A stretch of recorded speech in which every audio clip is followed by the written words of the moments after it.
फिर आई हसीन दिलरुबा 2024 की हिंदी लैंग्वेज की रोमांटिक थ्रिलर फिल्म है। यह इस मूवी का दूसरा पार्ट है, तो अगर आपने पहला पार्ट नहीं देखा तो मैंने डिस्क्रिप्शन में पहले पार्ट का लिंक दिया है। इस वीडियो से पहले अगर उसे देख लेंगे तो मूवी अच्छे से समझ आएगी। तो स्टार्ट करते हैं मूवी का एक्सप्लेनेशन। अगर चैनल पर नए हैं तो चैनल को जरूर सब्सक्राइब करें। रानी भागते हुए पुलिस स्टेशन जाती है और कहती है कि मेरा पति मुझे मार डालेगा, मुझे बचा लीजिए। फिर 2 महीने पहले की घटना दिखाई जाती है। हरियाणा में यमुना नदी पर बना हथनी पुल भारी बारिश के कारण टूट गया और बाढ़ के साथ कई मगरमच्छ आगरा में चले गए। अब आगरा में अभिमन्यु नाम का कंपाउंडर रानी को काफी पसंद करता है। वह रानी के मकान मालकिन को उनके इंसुलिन का डोज देने के लिए जाता है। तभी रानी अपने पार्लर के स्टैचू को अपने कमरे पर ही भूलकर पार्लर निकल जाती है। यह देखकर अभिमन्यु स्टैचू को लेकर रानी को देने के लिए उसके पीछे भागता है। फोन पर लगे होने से रानी अभिमन्यु की आवाज नहीं सुन पाती और अभिमन्यु उसके पीछे दौड़ते दौड़ते सीधा पार्लर तक पहुंच जाता है। रानी स्टैचू के लिए थैंक्स बोलती है। तभी अभिमन्यु सिनेमा के लिए पूछता है। तभी रिशु दिखाई देता है। रिशु अब रवि बन चुका था। वह अपनी पहचान बदल कर रह रहा था। रानी और रिशु एक दूसरे से छिप छिप कर मिलते हैं ताकि पुलिस को पता ना चले कि रिशु जिंदा है। वे दोनों कड़ी मेहनत करके देश छोड़ने के लिए पैसा इकट्ठा करते हैं। अब 2 महीने में उनकी थाईलैंड के लिए फ्लाइट रहती है। रवि अब ट्यूशन पढ़ाता है। उसकी मकान मालकिन पूनम उस पर हमेशा डोरी डालती रहती है। रानी और रवि दोनों गार्डन में छुप छुप कर मिलते हैं। रानी रिशु को अपने रूम में आने के लिए कहती है क्योंकि मकान मालकिन बाहर गई थी, तो मौका देखकर रिशु भी वहां चला जाता है। अब रानी उधर रिशु के साथ व्यस्त थी और उसी दिन के लिए अभिमन्यु ने रानी को सिनेमा बुलाया था। अब बेचारा अभिमन्यु सिनेमा घर के सामने रानी का इंतजार करता रह जाता है और कुछ नहीं तो वहां से टमाटर खरीदकर लेकर रानी के पास आता है। रानी उसे सॉरी बोलती है। इस पर अभिमन्यु कहता कि हम अगली बार भी आपका इंतजार करने को तैयार हैं। अगले दिन रिशु और रानी मार्केट में मिलते हैं तो एक दूसरे से बात कर ही रहे हो कि एक चोर रानी का पर्स लेकर भाग जाता है। उसके पीछे रिशु जाता है। चोर चोर की आवाज सुनकर पुलिस भी वहां आ जाती है। अब पुलिस को देखकर चोर से पहले रिशु भागने लगता है और इंस्पेक्टर वही होता है किशोर रावत। इंस्पेक्टर रानी का बैग ढूंढकर रानी को दे देता है और उसे इस बात का भी हिंट देता है कि मुझे सब पता है कि नील को किसने मारा। रानी तो पूरा डर जाती है। वह इसके बारे में रिशु को बताते हैं। रिशु कहता है कि तुम डरो नहीं, वह बस हमें डरा रहा है। लेकिन अब पुलिस पूरी तरह से उनके पीछे लग चुकी थी। अब रिशु अपना फोन तोड़ देता है, सिम कार्ड भी फेंक देता है। रिशु टेलीफोन बूथ से रानी को फोन करता है और उसे समझाता है कि तुम्हें डरना नहीं है, हिम्मत से काम लेना है, बस कुछ दिन की बात है और ऐसा भी हो सकता है कि पुलिस तुम्हें पूछताछ के लिए बुलाए, और होता भी ऐसा ही है। रानी को थाने बुलाया जाता है। किशोर इंस्पेक्टर पूछता है कि नैतिक वर्मा से तुम्हारी बातचीत काफी ज्यादा हो रही है, लवर है क्या? रानी कहती कि मुझे लगा था कि दोस्त है, मगर वो शादीशुदा निकला तो मैंने उससे बात करना बंद कर दिया। तभी एंट्री होती है मोंटू चाचा की। इनका नाम मृत्युंजय पासवान और ये नील के सगे चाचा हैं और उसके साथ साथ पुलिस इंस्पेक्टर भी है। किशोर रावत इस केस को दोबारा ओपन करता है और इसे लीड करने के लिए मोंटू चाचा को बुलाता है। अब मोंटू अपने कुछ सवाल पूछता है, जैसे कि आपके फ्रेंड नैतिक जी बार बार ट्रैवल एजेंट को क्यों फोन करते हैं और आप घर वालों से रिश्ता तोड़कर यहाँ आगरा में अकेले क्या कर रही हैं? इसके बाद वह रानी को जाने देता है। अब पुलिस पूरी तरह से एक्टिव हो जाती है। पुलिस एक्टिव पहले से भी थी लेकिन पूरे आगरा में, और अब मोंटू ने पूरी पुलिस टीम को रानी के आसपास के 2 किलोमीटर के एरिया में लगा देता है। पुलिस छानबीन करते हुए रिशु की मकान मालकिन पूनम के पास तक पहुंच जाते हैं। अब पूनम पुलिस को तो मना कर देती है मगर उसे रिशु को ब्लैकमेल करने का मौका मिल जाता है। रिशु रात में रानी से मिलने के लिए जाता है क्योंकि उनकी आखिरी उम्मीद थी देश छोड़कर थाईलैंड जाने की, और पुलिस ने गुड्डू ट्रैवल वाले को भी पकड़ लिया था। अब उनकी आखिरी उम्मीद और सारे पैसे सब डूब गए।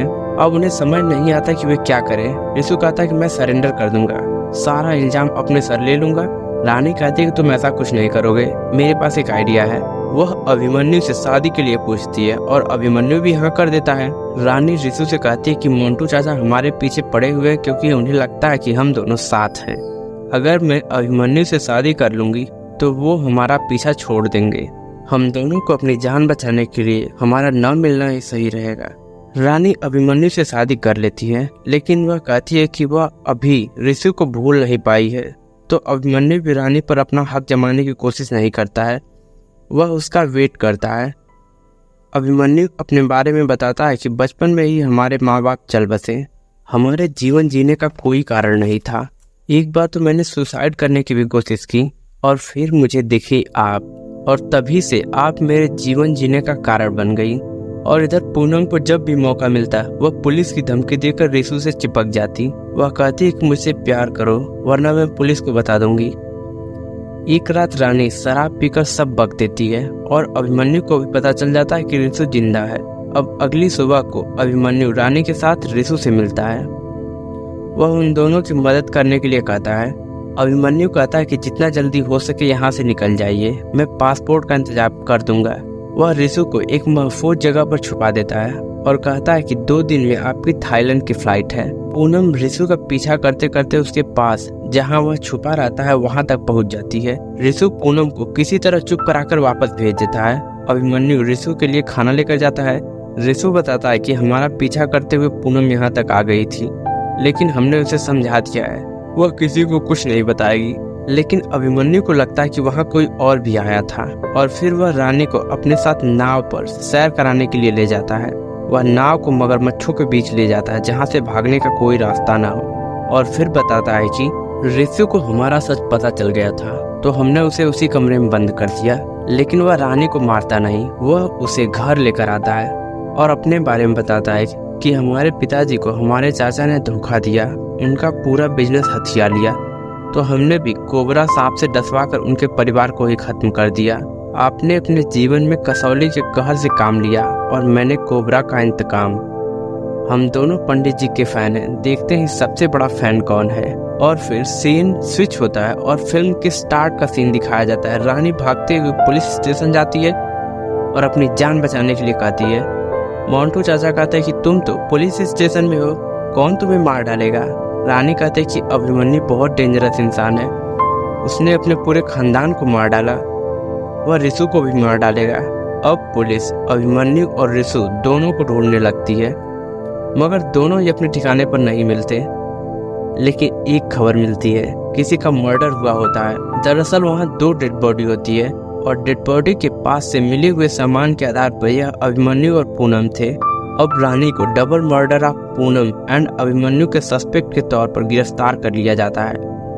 रानी से पूछा जाता है कि तुमने मर्डर क्यों किया और रिशु कहाँ है, और रानी के कुछ ना बताने पर उसे 3rd डिग्री का भी इस्तेमाल किया जाता है। मोंटू चाचा को लगता है कि रानी की पिटाई की बात अगर रिशु तक पहुंची तो वह जरूर बाहर निकलेगा।